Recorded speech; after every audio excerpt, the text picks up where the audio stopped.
Hello friends, എല്ലാവർക്കും നമസ്കാരം. അപ്പോൾ ഇന്നത്തെ റെസിപ്പി എന്താണെന്നുള്ളത് ഇപ്പോൾ തന്നെ ഏകദേശം നിങ്ങൾക്ക് പിടികിട്ടിയിട്ടുണ്ടാവും. ഒരു അടിപൊളി ഫുൾ ചിക്കൻ്റെ റെസിപ്പിയാണ്. കോഴി നിറച്ചതാണ്. ഇത് നല്ല സോഫ്റ്റ് ആയിട്ടുള്ള നല്ല ജ്യൂസി ആയിട്ടുള്ള ഒരു ചിക്കൻ തന്നെയാണ് കേട്ടോ. കഴിക്കാൻ നല്ല ടേസ്റ്റാണ്. അതുപോലെ തന്നെ നമുക്ക് ഗസ്റ്റൊക്കെ വരുമ്പോൾ നല്ല അടിപൊളിയായിട്ട് നല്ല ഭംഗിയായിട്ട് സെർവ് ചെയ്യാൻ പറ്റിയിട്ടുള്ള ഒരു വിഭവം കൂടിയാണ് കേട്ടോ. അതുപോലെ തന്നെ ഇതുണ്ടാക്കിയെടുക്കാനും അത്ര വലിയ ബുദ്ധിമുട്ടൊന്നുമില്ല. ഇതിൻ്റെ ടേസ്റ്റ് ആണെങ്കിൽ അപ്പാര ടേസ്റ്റാണ് കേട്ടോ. അതുകൊണ്ട് നിങ്ങൾ ഒരു പ്രാവശ്യമെങ്കിലും ഇതൊന്ന് ട്രൈ ചെയ്ത് നോക്കണേ. പിന്നെ നിങ്ങൾ സബ്സ്ക്രൈബ് ചെയ്യാത്തവരാണ് കാണുന്നതെങ്കിൽ ഒന്ന് സബ്സ്ക്രൈബ് ചെയ്യും. അതുപോലെ ലൈക്കും ഷെയറൊക്കെ ചെയ്തൊന്ന് സപ്പോർട്ട് ചെയ്യണം കേട്ടോ. അപ്പോൾ നമുക്കിതെങ്ങനെയാണ് ഉണ്ടാക്കിയെടുക്കുന്നത് നോക്കാം. അതിനായിട്ട് ഒരു ചിക്കൻ നന്നായിട്ട് കഴുകി വൃത്തിയാക്കി ഇവിടെ എടുത്ത് വെച്ചിട്ടുണ്ട്. അപ്പോൾ ഇതൊരു 1.5 കിലോയിൽ കുറച്ച് കൂടുതലുണ്ട് കേട്ടോ ഈ ചിക്കൻ.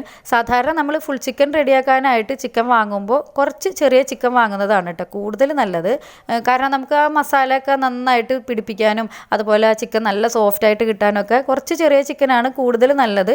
പക്ഷേ ഇത് കുറച്ച് വലുതായതുകൊണ്ട് തന്നെ ഞാൻ നല്ല ഡീപ്പായിട്ടൊന്ന് വരഞ്ഞ് കൊടുത്തിട്ട് നന്നായിട്ട് മസാലയൊക്കെ തേച്ച് പിടിപ്പിച്ച് കുറച്ചധികം സമയം ഒന്ന് മാരിനേറ്റ് ചെയ്ത് വെച്ചിട്ടുണ്ട്. അപ്പോൾ അതുകൊണ്ട് തന്നെ ഇത് നമുക്ക് റെഡിയാക്കി കഴിഞ്ഞപ്പോൾ ഒരു പ്രോബ്ലം വന്നിട്ടില്ല കേട്ടോ. നല്ല അടിപൊളി ചിക്കൻ തന്നെ ആയിരുന്നു. ഇതാ കണ്ടില്ലേ, ചിക്കൻ കുറച്ച് വലുതായതുകൊണ്ട് തന്നെ അടുപ്പിച്ച് നല്ല ഡീപ്പായിട്ട് തന്നെ ഞാൻ വരഞ്ഞു കൊടുത്തിട്ടുണ്ട്. എന്നാലും ഇതിൻ്റെ ഉൾഭാഗത്തേക്കൊക്കെ നമുക്ക് നന്നായിട്ട് മസാല തേച്ച് പിടിപ്പിക്കാനായിട്ട് പറ്റുള്ളൂ. ഫുൾ ചിക്കൻ ഉണ്ടാക്കുമ്പോൾ കഴിയുന്നതും കുറച്ച് ചെറിയ ചിക്കൻ എടുക്കാൻ നോക്കുക. എനിക്കിപ്പോൾ കുറച്ച് വലിയ ചിക്കനാണ് കേട്ടോ കിട്ടിയിട്ടുള്ളത്. പക്ഷേ നിങ്ങൾക്കും ഇതുപോലെ തന്നെ വലിയ ചിക്കനാണ് കിട്ടുന്നതെന്നുണ്ടെങ്കിൽ ഇതേ രീതിയിലൊന്ന് വരഞ്ഞ് കൊടുക്കുമ്പോൾ ഒന്ന് ശ്രദ്ധിച്ചാൽ മതി. അതുപോലെ തന്നെ നമ്മൾ മാരിനേറ്റ് ചെയ്യുന്ന സമയത്തും കുറച്ച് കൂടുതൽ സമയമൊന്ന് വെച്ച് കൊടുത്താൽ മതി. അപ്പോൾ യാതൊരുവിധ പ്രോബ്ലവും വരില്ല. ഈ ചിക്കൻ കുറച്ച് വലുതാണെങ്കിലും ഉണ്ടാക്കി കഴിഞ്ഞപ്പോൾ ഒരു കുഴപ്പം ഉണ്ടായിരുന്നില്ല കേട്ടോ. നല്ല സോഫ്റ്റായിട്ട് നല്ല ജ്യൂസി ആയിട്ടുള്ള ഒരു ചിക്കൻ തന്നെയാണ് നമുക്ക് കിട്ടിയിട്ടുണ്ടായിരുന്നത്. അപ്പോൾ ചിക്കൻ ചെറുതാണെങ്കിലും വരഞ്ഞു കൊടുക്കുന്ന കാര്യത്തിലൊട്ടും കുറവ് വരുത്തണ്ട കേട്ടോ. നന്നായിട്ട് തന്നെ വരഞ്ഞു കൊടുക്കണം. ഈ ചിക്കൻ നല്ലോണം കഴുകി വൃത്തിയാക്കിയതിന് ശേഷം ഇതിൻ്റെ വെള്ളമൊക്കെ നന്നായി തന്നെ പോകുന്നതിന് വേണ്ടിയിട്ട് ഒരു ഡ്രെയിനറിൽ കുറച്ച് നേരം വെച്ചതിന് ശേഷമാണ് കേട്ടോ നമ്മൾ മസാല തേച്ച് കൊടുക്കുന്നത്. അപ്പോൾ ഇതിനുള്ള മസാല റെഡിയാക്കുന്നതിനായിട്ട് കുറച്ച് വെളുത്തുള്ളി ഞാനൊരു മിക്സിയുടെ ജാറിലേക്ക് ഇട്ട് കൊടുത്തിട്ടുണ്ട്. ഒരു 15 അല്ലിയോളം വെളുത്തുള്ളിയാണ് ഇട്ട് കൊടുത്തിട്ടുള്ളത്.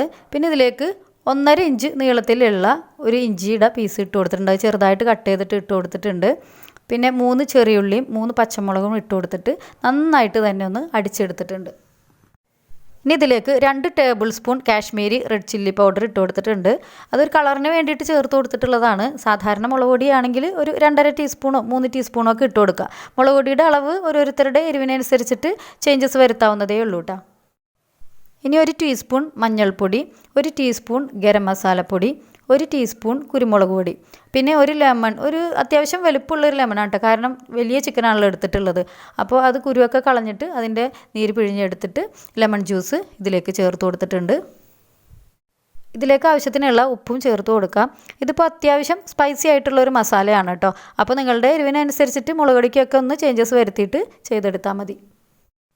ഇനി ഇത് നമുക്ക് നന്നായിട്ടൊന്ന് അടിച്ചെടുത്തിട്ട് കൊണ്ടുവരാം. അപ്പോൾ ഇതിലേക്ക് ഒട്ടും വെള്ളം ചേർത്ത് കൊടുക്കേണ്ട ആവശ്യമില്ല കേട്ടോ. കാരണം ലെമണിൻ്റെ ജ്യൂസും പിന്നെ ചെറിയുള്ളിയൊക്കെ ഇട്ട് കൊടുത്തിട്ടുള്ളത് കൊണ്ട് അതിൻ്റെ ആ ഒരു വാട്ടർ കണ്ടൻറ്റൊക്കെ ആയിട്ട് നമുക്ക് അതിൽ തന്നെ ഇത് ഒട്ടും വെള്ളം ചേർക്കാതെ നന്നായിട്ട് തന്നെ അടിച്ചെടുക്കാനായിട്ട് പറ്റും. അപ്പോൾ ഇത് ഞാനൊരു ബൗളിലേക്ക് മാറ്റി വെച്ചിട്ടുണ്ട്. നല്ല പേസ്റ്റ് രൂപത്തിൽ തന്നെ അരച്ചെടുക്കണം. ഇത് നമുക്ക് ചിക്കനിലേക്ക് തേച്ച് പിടിപ്പിച്ച് കൊടുക്കാം. അപ്പോൾ ഇത് നല്ല ഡീപ്പായിട്ട് തന്നെ വരഞ്ഞിട്ടുള്ളത് കൊണ്ട് അത് ഓരോ ലെയറും മാറ്റി മാറ്റി പിടിച്ച് അതിൻ്റെ ഏറ്റവും അടിയിലത്തെ ഭാഗത്തേക്ക് വരെ എത്തുന്ന വിധത്തിൽ നന്നായി തന്നെ തേച്ച് പിടിപ്പിച്ച് കൊടുക്കണം. ഇതിൻ്റെ ഉൾഭാഗത്തും നന്നായി തന്നെ മസാല തേച്ച് പിടിപ്പിച്ച് കൊടുക്കണം. മറുഭാഗത്തുമൊക്കെ മസാല തേച്ചതിന് ശേഷം ഇതിൻ്റെ ഉൾഭാഗത്ത് അറ്റത്തേക്കൊക്കെ മസാല നന്നായിട്ട് എത്തിയിട്ടുണ്ടോ എന്നൊന്ന് ചെക്ക് ചെയ്യണം കേട്ടോ. അതല്ലാന്നുണ്ടെങ്കിൽ നമ്മൾ കഴിക്കുന്ന സമയത്ത് ബുദ്ധിമുട്ടാവുമല്ലോ. ഈ അരച്ചെടുത്തിട്ടുള്ള മസാല മുഴുവനായി തന്നെ ഈ ചിക്കനിലേക്ക് തേച്ച് പിടിപ്പിച്ച് കൊടുത്തിട്ടുണ്ട്. ഇനി ഇതൊരു മിനിമം 4 മണിക്കൂറെങ്കിലും നമ്മൾ മാരിനേറ്റ് ചെയ്ത് വെക്കണം. വലിയ ചിക്കൻ ആയതുകൊണ്ടാണ് കേട്ടോ 4 മണിക്കൂർ വെക്കുന്നത്. കുറച്ചുകൂടിയൊക്കെ ചെറുതാണെന്നുണ്ടെങ്കിൽ ഇത്ര സമയം വെച്ചില്ലെങ്കിലും കുഴപ്പമൊന്നുമില്ല. പിന്നെ ഞാനിത് കുറച്ചധികം സമയം തന്നെ വെച്ചിരുന്നു. ഉച്ച സമയത്താണ് ഞാനിത് മാരിനേറ്റ് ചെയ്ത് വെച്ചത്. ഡിന്നറിനുള്ളതായിരുന്നു. അപ്പോൾ അതുകൊണ്ട് ഒരു 8 മണിക്കൂറോളമൊക്കെ മാരിനേറ്റ് ചെയ്ത് വെച്ചതിന് ശേഷമാണ് ഞാനിത് ഫ്രൈ ചെയ്തെടുത്തത്. അപ്പോൾ മാക്സിമം നമുക്ക് എത്ര കൂടുതൽ ടൈം വെക്കാൻ പറ്റുമോ അത്രയും സമയം നമ്മൾ കൂടുതൽ വെക്കുകയാണെങ്കിൽ വളരെ നല്ലതാണ് കേട്ടോ. ഒരു ഓവർനൈറ്റൊക്കെ കൂടുതൽ വെക്കുകയാണെങ്കിൽ വളരെ നല്ലത് തന്നെയാണ്. ഒരു കുഴിയുള്ള പാത്രത്തിലൊക്കെയാണ് നമ്മൾ ഇത് മസാല തേക്കുന്നതെന്നുണ്ടെങ്കിൽ മൂടി വെക്കാനൊക്കെ കുറച്ച് എളുപ്പമായിരിക്കും. ഞാനിതൊരു പരന്ന പാത്രത്തിലായതുകൊണ്ട് ഒരു വലിയ പാത്രം വെച്ചിട്ടൊന്ന് മൂടി വെക്കുന്നുണ്ട്. ഇനി ഇത് മാക്സിമം ടൈം വെച്ചതിന് ശേഷം ഒരു കുക്കറിലേക്ക് ഇറക്കി വെച്ചിട്ടുണ്ട്. പിന്നെ അധിക സമയമൊക്കെ വെക്കുകയാണെന്നുണ്ടെങ്കിൽ ഫ്രിഡ്ജിലേക്ക് മാറ്റി വെക്കാനായിട്ട് ശ്രദ്ധിക്കുക കേട്ടോ. അപ്പോൾ സാധാരണ നമ്മളിത് ഫുൾ ചിക്കൻ വെക്കുമ്പോൾ ഫ്രൈ ചെയ്തെടുക്കുകയൊക്കെയാണ് ചെയ്യാറുള്ളത്. ഇത് നമ്മൾ കുക്കറിൽ വേവിച്ചെടുക്കുകയാണ് ചെയ്യുന്നത്. അപ്പോൾ കുക്കറിൽ വേവിച്ചെടുക്കുമ്പോൾ ഇത് നമുക്ക് നന്നായി വെന്ത് കിട്ടുകയും ചെയ്യും. ഇനി നമ്മളിതൊന്ന് ജസ്റ്റ് ഒന്നൊരു ഷാലോ ഫ്രൈ ചെയ്ത് എടുക്കുന്നുണ്ട്. അപ്പോൾ അതുകൊണ്ട് നമുക്ക് ആ ഫ്രൈ ചെയ്യുന്ന ആ ഒരു ടേസ്റ്റ് കിട്ടുകയും ചെയ്യും. ഇനി ഇതിലേക്ക് നമുക്ക് കുറച്ച് വെള്ളം ഒഴിച്ച് കൊടുക്കാം. ഇതിൽ ചിക്കൻ വെന്ത് കഴിയുമ്പോൾ ചിക്കനിൽ നിന്നുള്ള വെള്ളമൊക്കെ ഇറങ്ങിയിട്ട് കുറച്ച് വെള്ളം ഉണ്ടാവും. എങ്കിലും നമുക്ക് കുറച്ച് ഗ്രേവി ആവശ്യമുള്ളതുകൊണ്ട് ഇതിലേക്ക് ഒരു 1/2 കപ്പോളം വെള്ളം ഒഴിച്ച് കൊടുക്കുന്നുണ്ട്. പിന്നെ വെള്ളം ഒഴിച്ച് കൊടുക്കുമ്പോൾ നമ്മൾ ഈ സൈഡിലായിട്ട് ഒഴിച്ച് കൊടുക്കാനായിട്ട് ശ്രദ്ധിക്കുക. ഇതിൻ്റെ മുകളിലേക്ക് ഒഴിച്ച് കൊടുത്തു കഴിഞ്ഞാൽ ഈ മസാലയൊക്കെ വെള്ളത്തിൽ ഒലിച്ചു പോകും. അപ്പോൾ നമ്മൾ സൈഡിലായിട്ട് ഇതുപോലെ ഒഴിച്ച് കൊടുത്തു കഴിഞ്ഞാൽ ആ മസാലയൊക്കെ ആ ചിക്കനിൽ തന്നെ ഇരുന്ന് വെന്ത് കിട്ടിക്കോളും. ഇനി കുക്കർ അടച്ച ശേഷം ഒരു വിസിൽ വരുന്നത് വരെ വേവിച്ചെടുക്കാം. ഈ കുക്കർ പെട്ടെന്ന് വേവുന്ന കുക്കറല്ല കേട്ടോ. പിന്നെ ചിക്കൻ വലുതുമാണല്ലോ, അപ്പോൾ അതുകൊണ്ട് ഞാൻ 2 വിസിൽ അടുപ്പിച്ചിട്ടുണ്ട്. അപ്പോൾ നിങ്ങളുടെ കുക്കറിനനുസരിച്ചിട്ടും അതുപോലെ ചിക്കൻ്റെ വലിപ്പത്തിനനുസരിച്ചിട്ടൊക്കെ വിസിലിൻ്റെ എണ്ണം നോക്കിയാൽ മതി. ഇനി ഒരു പാനിലേക്ക് കുറച്ച് ഓയിൽ ഒഴിച്ച് കൊടുത്തിട്ടുണ്ട്. അധികം ഓയിലൊന്നും ഒഴിക്കേണ്ട ആവശ്യമില്ല കേട്ടോ. നമുക്ക് ചിക്കൻ ജസ്റ്റ് ഒന്ന് തിരിച്ചു മറിച്ചൊക്കെ ഇട്ട് ഷാലോ ഫ്രൈ ചെയ്തെടുക്കാൻ ആവശ്യത്തിനുള്ള ഓയിൽ മാത്രം ഒഴിച്ച് കൊടുത്താൽ മതി. ഡീപ്പ് ഫ്രൈ ചെയ്തെടുക്കേണ്ട ആവശ്യമൊന്നുമില്ല. ആദ്യം തന്നെ ഞാൻ കുറച്ച് കാഷ്യൂ നട്ട്സ് ഇതിലേക്ക് ഒന്ന് ഇട്ടിട്ട് ഫ്രൈ ചെയ്ത് കോരി ഒന്ന് മാറ്റുന്നുണ്ട്. അതിനുശേഷം കുറച്ച് കറിവേപ്പിലയും ഒരു പച്ചമുളക് നീളത്തിലൊന്ന് കട്ട് ചെയ്ത ശേഷം ഇട്ട് അതും ഒന്ന് ഫ്രൈ ചെയ്ത് കോരി മാറ്റുന്നുണ്ട്. ഇതൊരു ഗാർണിഷിങ്ങിന് വേണ്ടിയിട്ടാണ്. പക്ഷേ ഇതൊക്കെ കാഷ്യൂ നട്ട്സൊക്കെ ഇടയ്ക്കൊന്ന് കടിക്കുമ്പോൾ നല്ല ടേസ്റ്റും ആണല്ലോ. ഇപ്പോൾ കുക്കറിൻ്റെ എയറൊക്കെ പോയിട്ടുണ്ട്. അപ്പോൾ മൂടി തുറന്ന് നോക്കിയപ്പോൾ ചിക്കൻ വെന്തിട്ടുണ്ട്. ചിക്കൻ്റെ അടിയിൽ കുറച്ച് ഗ്രേവി ഉണ്ട്.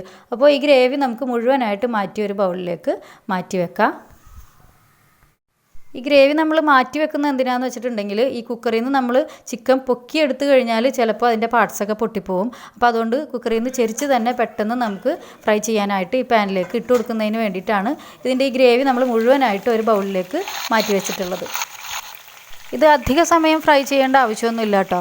നമ്മളൊരു 2-3 മിനിറ്റ് ഓരോ സൈഡും ഒന്ന് തിരിച്ചും മറിച്ചുമൊക്കെ ഒന്ന് ഇട്ട് കൊടുത്താൽ മതി. ഓൾറെഡി ഇത് വെന്ത ചിക്കനാണല്ലോ. ഒരു മീഡിയം ഫ്ലെയിമിൽ വെച്ച ശേഷം എല്ലാ സൈഡും നമുക്ക് ഒരു 10-15 മിനിറ്റ് കൊണ്ട് തന്നെ പെട്ടെന്ന് തന്നെ ഫ്രൈ ചെയ്തെടുക്കാവുന്നതേ ഉള്ളൂ കേട്ടോ. ഇതുപോലെ ഫ്രൈ ചെയ്യേണ്ടതെന്നുണ്ടെങ്കിൽ മസാല നമുക്ക് റെഡിയാക്കിയിട്ട് കുക്കറിൽ നിന്ന് ചിക്കൻ എടുത്ത് നേരിട്ടിട്ട് മസാലയിലേക്ക് ഇട്ടിട്ട് നമുക്ക് ഗ്രേവിയൊക്കെ റെഡിയാക്കി കഴിക്കാവുന്നതേ ഉള്ളൂ. പക്ഷേ ഈ ഓയിലൊന്ന് ചിക്കൻ ഫ്രൈ ചെയ്ത് മാറ്റി കഴിഞ്ഞാൽ ആ ചിക്കനും ഒരു പ്രത്യേക ടേസ്റ്റ് ആയിരിക്കും. അതുപോലെ തന്നെ നമ്മൾ ആ ഫ്രൈ ചെയ്ത എണ്ണയിലാണ് ഇനി സവോളയൊക്കെ വഴറ്റുന്നത്. അപ്പോൾ ആ മസാലക്കും ഒരു പ്രത്യേക ടേസ്റ്റ് ആയിരിക്കും. അപ്പോൾ കഴിയുന്നതും ഇതുപോലെ ഫ്രൈ ചെയ്ത് ചെയ്യുന്നതാണ് കൂടുതൽ നല്ലത്. ഇനി അതിന് താല്പര്യമില്ലാത്തവർക്ക് കുക്കറിൽ നിന്ന് നേരിട്ട് വേവിച്ച് ഗ്രേവി റെഡിയാക്കി കഴിക്കാവുന്നതേ ഉള്ളൂ. ആദ്യത്തെ സൈഡ് മൊരിഞ്ഞ് കഴിഞ്ഞപ്പോൾ ഒന്ന് തിരിച്ചിട്ട് കൊടുത്തിട്ടുണ്ടായിരുന്നു. വീണ്ടും 2-3 മിനിറ്റ് കഴിയുമ്പോൾ ഒന്നുകൂടി ഒന്ന് തിരിച്ചിട്ട് കൊടുക്കാം. അങ്ങനെ 4 സൈഡും മൊരിഞ്ഞ് കഴിയുമ്പോൾ നമുക്കിത് കോരി ഒരു പാത്രത്തിലേക്ക് മാറ്റി വെക്കാം. ചിക്കൻ മാറ്റിയതിന് ശേഷം ബാക്കിയുള്ള ഈ ഓയിലിലാണ് നമുക്ക് സവാളയും തക്കാളിയൊക്കെ വഴറ്റിയെടുക്കേണ്ടത്. അപ്പോൾ അതുകൊണ്ട് നമുക്ക് ആവശ്യത്തിൽ കൂടുതലുണ്ടെങ്കിൽ ആവശ്യത്തിൽ കൂടുതലുണ്ടെങ്കിൽ നമ്മൾ ഇതിൽ നിന്ന് കുറച്ച് മാറ്റി വെക്കാം. എനിക്കിതിൽ കൂടുതലൊന്നും ഇല്ല കേട്ടോ. ഞാനിതിൽ കുറച്ച് ഓയിൽ മാത്രം ഒഴിച്ചിട്ടാണ് ചിക്കൻ ഫ്രൈ ചെയ്തെടുത്തത്. അപ്പോൾ ഇതിലേക്ക് നമുക്ക് 1 table spoon ginger garlic paste ഇട്ട് കൊടുക്കാം. പിന്നെ 3 പച്ചമുളകും കൂടി ഇട്ട് കൊടുത്തിട്ട് ഇതിൻ്റെ പച്ചമണം ഒന്ന് മാറുന്നത് വരെ ലോ ഫ്ലെയിമിലിട്ട് നന്നായിട്ടൊന്ന് വഴറ്റി കൊടുക്കണം. ഇനി ഇതിലേക്ക് 3 വലിയ സവോള കൂടി ഇട്ടിട്ടൊന്ന് വഴറ്റി കൊടുക്കുക. സവോള നല്ല വലുത് തന്നെ എടുക്കണം കേട്ടോ. കാരണം ഇത് ചിക്കൻ്റെ ഉള്ളിൽ നമുക്ക് സ്റ്റഫ് ചെയ്യാനും വേണം. അതുപോലെ നമുക്ക് ഗ്രേവിക്കും ആവശ്യമുണ്ടല്ലോ. ഇപ്പോൾ ഈ സവാള അധികം വഴറ്റിയെടുക്കേണ്ട ആവശ്യമില്ല കേട്ടോ. ഇതിൻ്റെ പകുതി നമ്മൾ ഗ്രേവിക്ക് എടുക്കും. അതാണ് നമുക്ക് നന്നായിട്ട് വഴറ്റിയെടുക്കേണ്ടത്. അപ്പോൾ ഇതിലേക്ക് 2 മീഡിയം സൈസ് തക്കാളി കൂടി ചേർത്തിട്ട് നല്ലോണം തന്നെ ഒന്ന് വെള്ളം വലിയുന്നത് വരെ വഴറ്റിയെടുക്കുക. ചിക്കനിൽ നമ്മൾ ഓൾറെഡി ഉപ്പിട്ടിട്ടാണല്ലോ വേവിച്ചെടുത്തിട്ടുള്ളത്. അപ്പോൾ അതുകൊണ്ട് ഈ മസാലക്കുള്ള ഉപ്പ് മാത്രം ചേർത്ത് കൊടുത്തിട്ടൊന്ന് വഴറ്റി കൊടുക്കണം. കാശ്മീരി റെഡ് ചില്ലി പൗഡർ 1.5 ടീസ്പൂണോ അല്ലെങ്കിൽ 2 ടീസ്പൂൺ ചേർത്ത് കൊടുക്കുക. സാധാരണ മുളക് പൊടി ആണെങ്കിൽ 1 ടീസ്പൂൺ ചേർത്ത് കൊടുത്താൽ മതി കേട്ടോ. പിന്നെ 1/2 ടീസ്പൂൺ ഗരം മസാലപ്പൊടി, 1/2 ടീസ്പൂൺ കുരുമുളക് പൊടിയും കൂടി ചേർത്ത് കൊടുത്തിട്ട് ഈ മസാലപ്പൊടികളൊക്കെ മുരിഞ്ഞ് വരുന്നത് വരെ ഒന്ന് വഴറ്റിയെടുക്കുക. കുറച്ച് കറിവേപ്പിലയും കൂടി ഇതിലേക്ക് ചേർത്ത് കൊടുക്കുക.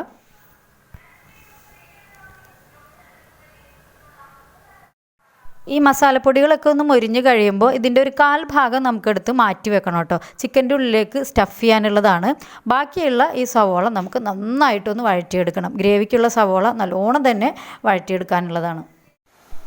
ഇതിൽ നിന്ന് കുറച്ചെടുത്ത് ഞാൻ മാറ്റി വെക്കുന്നുണ്ട്. ഏകദേശം ഒരു കാൽ ഭാഗത്തോളം. അത് ചിക്കൻ്റെ വലിപ്പത്തിനനുസരിച്ചിട്ടാണ് കേട്ടോ നമ്മൾ മാറ്റി വെക്കുന്നത്. ഇത് ചിക്കൻ്റെ ഉള്ളിലേക്ക് നിറച്ച് കൊടുക്കാനുള്ളതാണ്. ബാക്കിയുള്ള ഈ മസാല ഉണ്ടല്ലോ, അത് നമുക്ക് നന്നായി തന്നെ വഴറ്റിയെടുക്കണം. ഈ തക്കാളിയൊന്നും കാണാത്ത വിധത്തിൽ നല്ലോണം തന്നെ വഴറ്റിയെടുക്കണം. അപ്പോൾ അതിനായിട്ട് നമുക്ക് ലോ ഫ്ലെയിമിൽ വെച്ച് കൊടുക്കാം. ചെറിയ തീയിൽ കിടന്നിട്ട് ഇത് നന്നായിട്ട് വഴന്ന് വരുമ്പോഴേക്കും നമുക്ക് ഈ മാറ്റി വെച്ചിരിക്കുന്ന മസാല ചിക്കൻ്റെ ഉള്ളിലേക്ക് സ്റ്റഫ് ചെയ്തിട്ട് വരാം. അപ്പോൾ ഇത് നമുക്ക് ചിക്കൻ്റെ ഉള്ളിലേക്ക് നിറച്ച് കൊടുക്കാം. ഈ സ്റ്റെപ്പ് വേണമെങ്കിൽ നമുക്ക് ഒഴിവാക്കാം കേട്ടോ. ഇതുപോലെ മാറ്റി വെക്കാതെ പാനിലിട്ട് നല്ലോണം തന്നെ വഴറ്റിയെടുത്തിട്ട് നമുക്ക് ഉള്ളിൽ നിറക്കാതെ ആ ഗ്രേവി ആയിട്ട് പുറമേ ഒഴിച്ചിട്ട് നമുക്ക് കഴിക്കാവുന്നതേ ഉള്ളൂ. ഈ സ്റ്റെപ്പ് ഉള്ളിൽ നിറക്കുന്ന സ്റ്റെപ്പ് വേണമെങ്കിൽ നമുക്ക് ഒഴിവാക്കാം. പക്ഷേ നമ്മൾ കോഴി നിറച്ചതെന്ന് പറയുമ്പോൾ നമുക്ക് ഉള്ളിൽ നിറച്ച് കൊടുക്കണമല്ലോ. അപ്പോൾ അതുകൊണ്ട് മാത്രം ഇങ്ങനെ നിറച്ച് കൊടുക്കുന്നതാണ്. അത് താല്പര്യമില്ലാത്തവർക്ക് അത് ഉള്ളിൽ നിറക്കാതെ തന്നെ ഗ്രേവി ആക്കിയിട്ട് കഴിക്കാം. ഇത് ഞാനിപ്പോൾ ഉള്ളിലേക്കൊന്ന് വെച്ച് കൊടുക്കുകയാണ്. ഇതിനുള്ളിലേക്ക് ഒരു കോഴിമുട്ട കൂടി നമുക്ക് വെച്ച് കൊടുക്കാം കേട്ടോ. ഇതിൽ നന്നായി തന്നെ നിറച്ച് കൊടുത്തതിന് ശേഷം ഈ 2 കാലും കൂടെ കൂട്ടി ഒന്ന് കെട്ടിക്കൊടുക്കുക. വാഴയിലനാര് കിട്ടുന്നവരാണെങ്കിൽ അതുകൊണ്ട് തന്നെ കെട്ടിക്കൊടുക്കുക കേട്ടോ. അതില്ലെങ്കിൽ കട്ടിയുള്ള ഒരു നൂല് വെച്ചിട്ട് കെട്ടിക്കൊടുത്താലും മതി. പിന്നെ ഇതിങ്ങനെ വിട്ടു പോകാതിരിക്കാനായിട്ട് ഒരു ടൂത്ത് പിക്ക് വെച്ചിട്ടൊന്ന് കുത്തി കൊടുക്കുന്നുണ്ട്.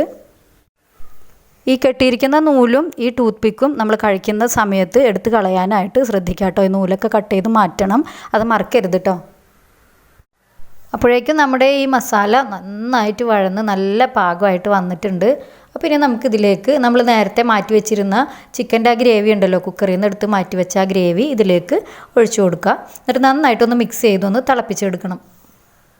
ഇത് തിളച്ച് കഴിയുമ്പോൾ നമ്മൾ നേരത്തെ ഫ്രൈ ചെയ്ത് വെച്ചിട്ടുള്ള ചിക്കൻ ഇതിലേക്ക് വെച്ച് കൊടുക്കുക. എന്നിട്ട് ഇത് താഴ്ന്ന് ഈ ഗ്രേവി ഇതിൻ്റെ മുകളിലേക്ക് കുറേശ്ശായിട്ട് എല്ലാ ഭാഗത്തേക്കും ഒന്ന് കോരി ഒഴിച്ചു കൊടുക്കണം. ഇത് 2-3 മിനിറ്റൊക്കെ ഒന്ന് തിളപ്പിച്ചെടുത്താൽ മതി. ഗ്രേവി വല്ലാതെ വറ്റിപ്പോകേണ്ട ആവശ്യമില്ല. കുറച്ച് ഗ്രേവി നമുക്ക് വേണമല്ലോ. ഇനി കുറച്ച് മല്ലിയിലയും കൂടി ഇതിൻ്റെ മുകളിലേക്ക് ഇട്ട് കൊടുക്കുക. ഇപ്പോൾ ഇതാ കണ്ടില്ലേ, ഗ്രേവിയൊക്കെ വറ്റി നല്ല പാകമായിട്ട് വന്നിട്ടുണ്ട്. ഇനി നേരത്തെ ഫ്രൈ ചെയ്ത് മാറ്റി വെച്ചിരുന്ന കാഷ്യൂ നട്ടും പച്ചമുളകും വേപ്പിലയൊക്കെ ഉണ്ടല്ലോ, അത് ഇതിൻ്റെ മുകളിലേക്ക് ഒന്ന് ഇട്ട് കൊടുക്കുക. അതിന് ശേഷം നമുക്ക് ഫ്ലെയിം ഓഫ് ചെയ്യാം. അപ്പോൾ നമുക്ക് ഗസ്റ്റൊക്കെ വരുന്ന സമയത്ത് ഇത് റെഡിയാക്കി എടുക്കണമെന്നുണ്ടെങ്കിൽ നമ്മൾ ലാസ്റ്റ് ഗ്രേവിയിലേക്ക് ചിക്കൻ ഇടുന്നത് വരെയുള്ള കാര്യങ്ങളെല്ലാം റെഡിയാക്കി വെച്ചിട്ട് ചിക്കൻ ഇട്ട് തിളപ്പിക്കുന്നത് മാത്രം നമുക്ക് ആവശ്യമുള്ള സമയത്ത് ചെയ്തെടുത്താൽ മതി. അപ്പോൾ അല്ലാന്നുണ്ടെങ്കിൽ നമ്മളിത് റെഡിയാക്കി വെച്ച് കഴിഞ്ഞ് വീണ്ടും ചൂടാക്കുമ്പോൾ ഗ്രേവി വീണ്ടും വറ്റിപ്പോവും.